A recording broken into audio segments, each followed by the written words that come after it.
Whoo, family, what's good? You're watching TOJ. I'm your host, Rico Suave, and today's show is brought to you by artbyrico.com. That's artbyrico.com. That's ARTBYRICCO.com. I want to talk about Joel Osteen in a minute, but I want to touch on a couple of phone calls. I got my brother just moved his family to Houston. They I got word that they are safe. They just relocated to Houston for, his wife did, for a job.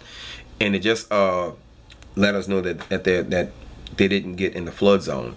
But Joel Osteen, apparently what happened is it's going viral. There's a certain campaign, some photographs got out that the church is completely dry. The parking lot is empty. There's even some cones blocking folks from moving their cars to the facility. And I think the people who go to that church are finally starting to get it. That mega pastor or mega preacher Joel Osteen don't really give a fuck about the people who go to that church. Here in New Orleans, we had the Superdome. Was our, they call it, I think it's like a shelter of last resort. That's what it was called, because they had initial shelters scattered throughout the city, but it was like high school gyms, playground gyms, and they had these cots, and you had like these triage stations set up in there. And for Katrina, we kind of just assumed that it would be, a slight rain. In fact, for those of you that don't know, Hurricane Katrina was actually a pretty mild storm for New Orleans. It was Mississippi, Alabama, and some of Florida. They got fucked up. What messed New Orleans up was that the levees actually broke, and that's what flooded the entire city. I just saw what Harvey did, and there's a photograph that's going viral, and there's fucking airplanes literally underwater, and these motherfuckers not even floating. But my issue with Joel Osteen is, and all these mega pastors, TD Jakes, all these guys, Creflo Dollar, Eddie Long, these guys, as a man of God, which I am, I'm not a Christian, but I'm a man of God. I curse a lot. I'm a good guy. I'm not a nice guy, but I'm a good guy.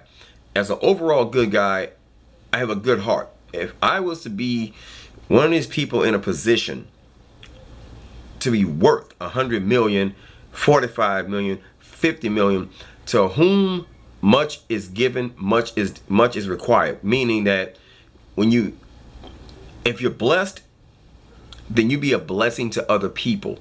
More importantly, the people around you, the people that put you in, the people that put you in power, the people that gave you your success, you owe it back to them. You owe it back to the community to give them something, let them know you give a fuck, that you appreciate how you got where you're at. Joel Osteen Ministries, for the Christians that go there, I'm more than positive they would understand that unfortunately some riffraff will get in. They'll infiltrate. It happens. There's scum that infiltrated the police department. Nothing is impenetrable, okay, or above reproach for that matter. But for you to be a man of God and close the doors of a facility in a moment of crisis, when people need somewhere to go, and you have access and what I call unlimited resources, and you do nothing, you need your ass whooped. That's sucker shit. And another thing, I'm willing to bet my right hand, this is the hand I paint with, I'm willing to bet my right hand on a chopping block that the motherfuckers who crying about this dude not opening his church to them will be in that church praying and give this motherfucker some more money. That's a goddamn shame. Anyway, those are my my thoughts and opinions, guys. Hit like, share, and subscribe. Also, when you subscribe, don't forget to hit the alert bell, so you can always get the alerts. And don't forget, this show is brought to you by artbyrico.com. Until next time, take care of yourself.